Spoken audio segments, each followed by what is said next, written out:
Hey travelers, welcome back. Today Laura's Travel Talk is taking you around the globe. I'm excited about this one because many of these places are on most people's bucket lists. We're going to look at the top man-made structures in part 1, 2, and 3 because there are so many, I'm going to have to split it up. So you can come back and see 2 and 3 when I get those posted. But let's look at some of these incredible structures that we have around this globe, and we'll do the top 7 today, and then we'll take a look later down the road. So put your seatbelt on and let's go to China. Let's take a look at the Great Wall of China. The length of this wall is over 13,000 miles. It's the largest man-made project in the entire world. Is that great?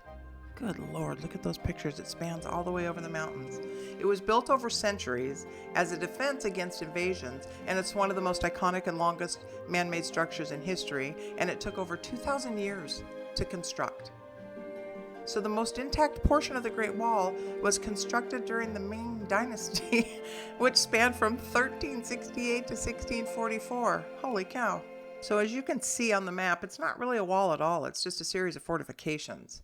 And then I put in that picture of the first stone from the Ming Dynasty that really started it all. And then the first forts are the beginning of the wall on the west. And then when the picture of the ocean there, that is the end of the wall on the east at the ocean.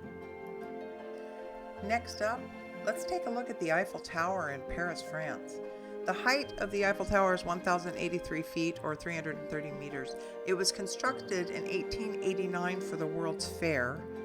And this iron lattice tower is one of the most recognizable symbols of France. I'd say in the world, for that matter. The Eiffel Tower is the most visited monument with an entrance fee in the world. So there are 3 levels for visitors with restaurants on the first and second levels.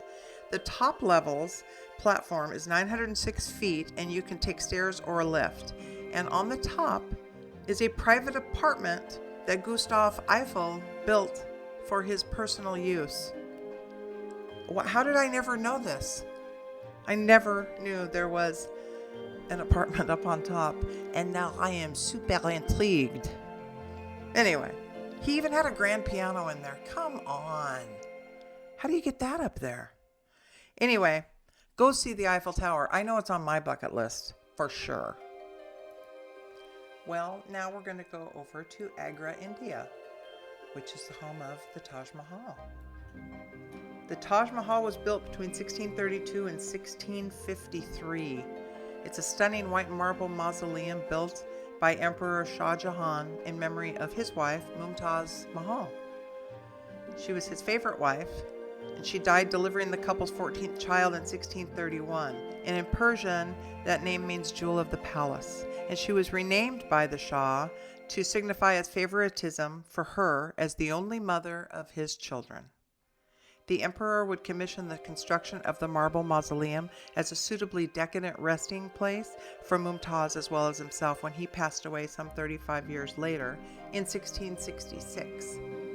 And those reddish toned pictures are the hallway and heading into the mosque that is at the Taj Mahal.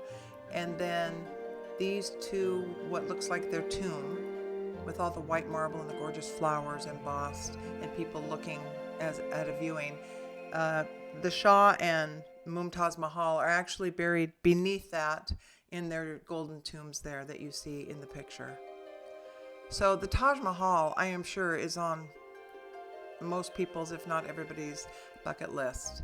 And it's a little bit of a journey to get there, but it seems like it is fantastic and well worth it. And there are many more buildings to see than just what people know of the white marble Taj Mahal. So I hope you get out there. Next, we're going to head over to Italy, to Rome. And this is one of the 2 of these man-made structures that I have actually been to. So this is the Colosseum in Rome, and it was built between 70 and 80 AD. And it's an ancient Roman amphitheater that could hold up to 50,000 spectators, used for gladiatorial contests and public spectacles. Yeah, don't give me grief. I'm just reporting the facts. Different times. So it's impossible to know with certainty, but it was believed that as many as 400,000 between gladiators, slaves, convicts, prisoners, and a myriad of entertainers, perished in the Colosseum over the 350 or so years during which it was used for human blood sport and spectacles. That sounds lovely. So those underground pictures there show you where the animals and or the gladiators or anybody else that was coming in for a human spectacle, they would be down underground there waiting in their little, I guess, caves, rooms.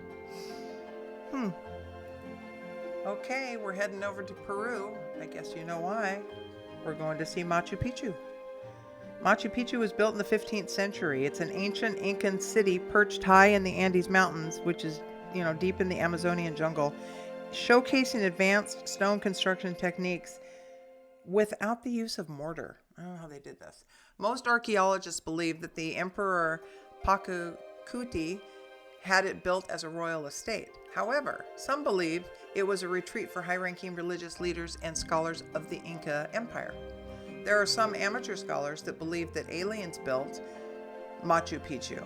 For them, it seems inconceivable that a people without iron tools, draft animals, or even the wheel could have lugged such large stones up the mountainside and built such magnificent structures. However, archaeologists and scholars agree that the Incas, with their impressive engineering techniques and use of human labor, were more than capable of constructing the site without outside or outer worldly help.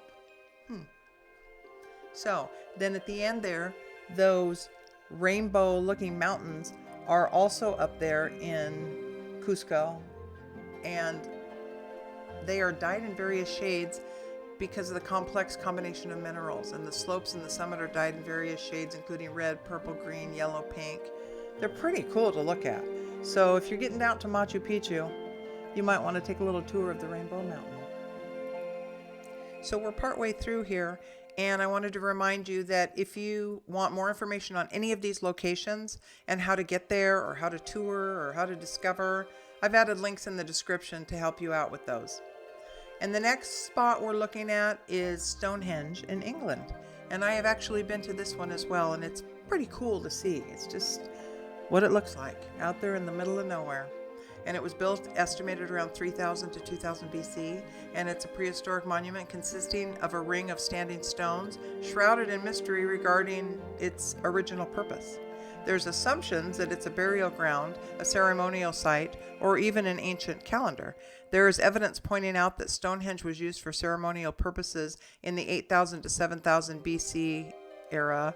Stonehenge was home to 150 more cremation burials from 3000 to 2300 BC, and it became Britain's biggest cemetery. Stonehenge was built to align with the sun on the solstices. On the summer solstice, the sun rises behind the heel stone in the northeast part of the horizon, and its first rays shine into the heart of Stonehenge. And then on the winter solstice, the sun sets to the southwest of the circle stone, which is why some people believe it's related to the calendar. I personally believe it has something to do with the calendar after being there. But you be your own judge. Next on our list is St. Basil's Cathedral in Moscow, Russia. It was completed in 1561, and it's famous for its colorful onion domes. This cathedral in Red Square is one of Russia's most recognized symbols. This incredible structure highlights humanity's ingenuity, artistry, and technological prowess across different eras and cultures. St. Basil's Cathedral was built in the 16th century by the order of Ivan the Terrible.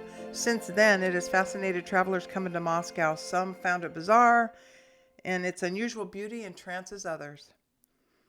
I've been to Russia, but I've only been to St. Petersburg to the west, and I saw similar types of buildings, but I would love to go see this in Red Square.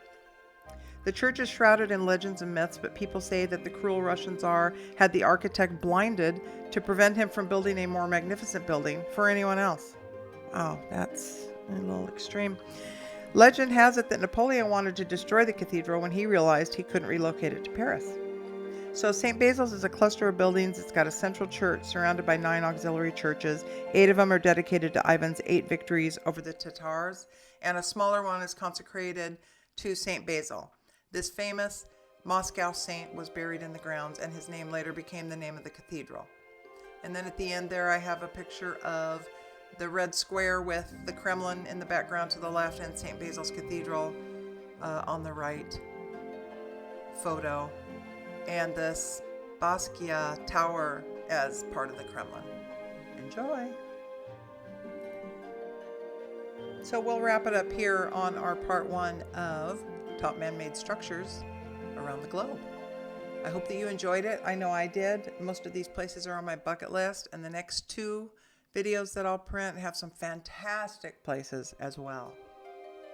So I hope you can subscribe and like, and then click the bell and you'll see when I send out the next part 2 and part 3.